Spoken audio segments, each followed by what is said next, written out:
ጋዜጠኛ ሶፎንያስ የደረሰበት ላለው ትችትና ተቃውሞ ምላሽ ሰጥቷል። እንግዲህ ከሰሞኑ በዚህ በሶሻል ሚዲያ በርካቶች ጋዜጠኛው የተመሳሳይ ጾታ አፍቃሪ ነው ወይም ደግሞ ግብረ ሰዶማዊ ነው የሚሉ በርካታ ትችቶችን በጋዜጠኛው ላይ እያደረሱ ይገኛል።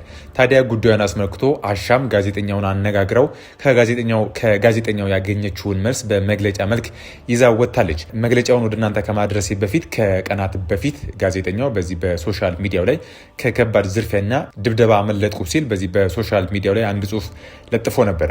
ልጥፉም ይሄ ድብድብም የደረሰብኝ ደርሶብኛል ያለው በአዳማ ከተማ ሲሆን አንድ ወዳጄ ከሀገር እንግሊዝ የላከልኝን ላፕቶፕ ለመቀበል ወደ አዳማ ሄጄ ነበረ እና ከብዙ ልፋት በኋላ የተላከውን ንብረት ሊያቀብለኝ የነበረው ግለሰብን አገኘሁት። ሰላምታ ተለዋውጠን ላፕቶፑን ሰጠኝና ወደ መናኸሪያው ለመሄድ ባጃጅ መጠቀም ነበረብኝና ወደ ባጃጅ ተራ ይዤ ሊሄድ ብሎኝ ተከትየው መሄድ ጀመርኩ። እናም የሆነ ቅያስ ኮብልስቶን ውስጥ ይዞኝ ገባ ይላል ጋዜጠኛው ጽሁፉን ሲቀጥል። ከመቅስፈት ከአጠገብ የተሰወረብኝ በኋላ ማንነታቸው የማላውቃቸው ሁለት ግለሰቦች በስሜ እየጠሩ ወደ እኔ ተጠጉ። ሰላም አሉኝ አልኳቸው ይላል። ከዛ በኋላ የያዝኩትን ንብረት በግዳጅ ተቀበሉኝ። ታገድኳቸውና አልቻልኩም ግን ይላል።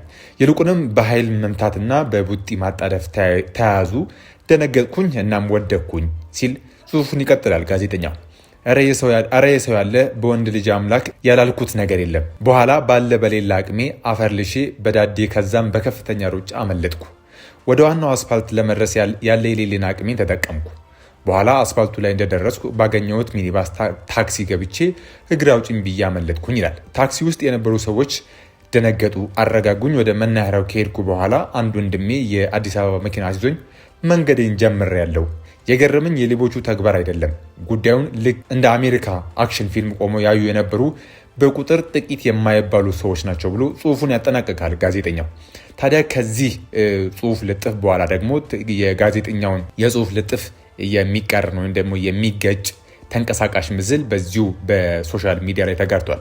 በሶሻል ሚዲያውም እንግዲህ ጋዜጠኛ ወደ አዳማ ከተማ የተጓዘው ላፕቶፑን ለመቀበል ሳይሆን የተመሳሳይ ጾታ አፍቃሪ በመሆኑ ከተመሳሳይ ጾታ ከሆነ ሰው ጋር በስልክ አውርቶ እና በስልክ ያወራው ሰው የጋዜጠኛውን ተግባር በመቃወም ጋዜጠኛውን ሲመቱትና ሲያባሩት የሚያሳይ ተንቀሳቃሽ ምስል በዚህ በሶሻል ሚዲያ ላይ ከተጋራ በኋላ በርካቶች በዚህ በጋዜጠኛው ላይ ትችታቸውን እያሰሙ ይገኛል። ታዲያ ከዚህ ትችት በኋላ የአሻም ሚዲያ ትሬዲንግ አክሲዮን ማህበር ጋዜጠኛውን አነጋግራ አንድ መግለጫ ሰጥታለች። መግለጫውም እንዲህ ይላል። ድርጅታችን አሻም ሚዲያ ትሬዲንግ አክሲዮን ማህበር ጋዜጠኛ ሶፎንያስ ዋሲሁን በኮንትራት ውል በዜና አቅራቢነት እንዲሁም በቅርቡ በጣቢያችን ሶፊ ሾው ሲል በሰየመው የመዝናኛ ዝግጅቱ በአሻም የቴሌቪዥንና በዩቲዩብ ገጽ እያዘጋጀ ሲያቀርብ እንደነበረ ይታወቃል። ይህ በሆነበት ከትላንት ህዳር 29 ቀን 2018 ዓ.ም ጀምሮ በተለያዩ የማህበራዊ ሚዲያ አማራጮች ስለ ጋዜጠኛው ከኢትዮጵያዊነት ባህል፣ ወግ እንዲሁም ሃይማኖት ያፈነገጠ ተግባር ሲፈጽም የሚያሳይ መረጃ በድምፅ በጽሁፍና በተንቀሳቃሽ ምስል ጭምር ሲዘዋወር ተመልክተናል። አሻም ይህንን በማህበራዊ ሚዲያ ስለ ጋዜጠኛው የተሰራጨውን መረጃ ተከትላ ስለተሰራጨበት መረጃ ሶፎንያስን ማብራሪያ እንዲሰጥበት ጠይቃለች። በዚህም ሶፎንያስ አሁን ራሴን ለማስተካከል ለማከም ጸበል ገብቻለሁ የሚል አጭር ምላሽ ከመስጠት ውጪ ተጨማሪ ያለው ነገር የለም ብላለች። ስለሆነም አሻም ሚዲያ ትሬዲንግ ኃላፊነቱ የተወሰነ የግል ማህበር የኢትዮጵያን ባህልና ወግ እንዲሁም የህብረተሰቡን እሴትና ሃይማኖት ያከበረ የምትመራበት ኦዲቶሪያል አላት።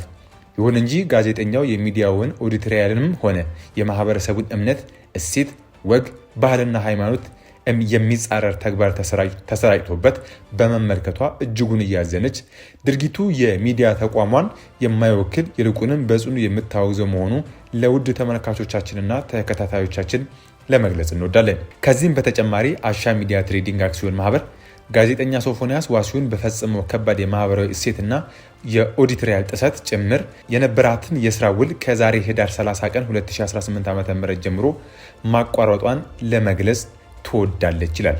በሌላ በኩል በሌላ መረጃ በጎረቤቷ ላይ አሲድ በመድፋት የመግደል ሙከራ ወንጀል የፈጸመችው ግለሰብ በ9 ዓመት ከ8 ወር ጽኑ እስራት እንድትቀጣ መወሰኑን የአዲስ አበባ ፖሊስ ጠቅላይ መምሪያ አስታውቋል። ተከሳሽ አበበች ቡናሻ የተባለች ግለሰብ ወንጀሉን የፈጸመችው መስከረም 7 ቀን 2018 ዓ.ም ከቀኑ 7 ሰዓት በየካ ክፍለ ከተማ ወረዳ 10 ቅዱስ ጊዮርጊስ ቤተክርስቲያን አካባቢ ነው።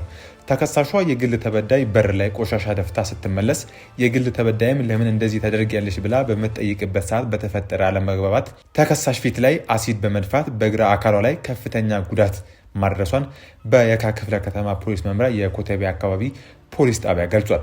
ፖሊስ የግል ተበዳይ መጎዳት ሪፖርት ከደረሰው ጀምሮ ወዲያውኑ በቦታው ደርሶ ተጎጂዋን ወደ ሕክምና በመውሰድ እንድትረዳ ማድረጉን ተጠቁሟል።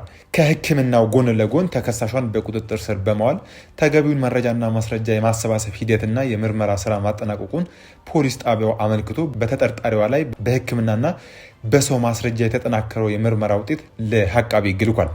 ጉዳዩ በአቃቤ ሕግ ክስ ከተመሰረተበት በኋላ ሂደቱን ሲከታተል የቆየው የፌዴራል የመጀመሪያ ደረጃ ፍርድ ቤት የካ ምድብ አንደኛ ወንጀል ችሎት ህዳር 16 ቀን 2018 ዓ.ም በዋለው ችሎት በ9 ዓመት ከ8 ወር ጽኑ እስራት እንድትቀጣ ወስኖባታል። በተለያዩ ምክንያቶች የሚፈጠሩ አለመግባባቶችን በስሜታዊነት ወደ ግጭት በመውሰድ በሰው ላይ ጉዳት የሚያደርሱ ግለሰቦች ከስሜት በጸዳ መንገድ ችግሮችን በውይይት መፍታት ይኖርባቸዋል ሲል ያሳሰበው ፖሊስ ችግሩ ከአቅም በላይ ከሆነም ወደ ህግ አካል በመቅረብ በህግ አግባብ እንዲታይ በማድረግ ራሳቸውን ሆነ ሌሎችን ከህግ ተጠያቂነት መጠበቅ እንደሚገባቸው የአዲስ አበባ ፖሊስ ጠቅላይ መምሪያ ያሳስባል።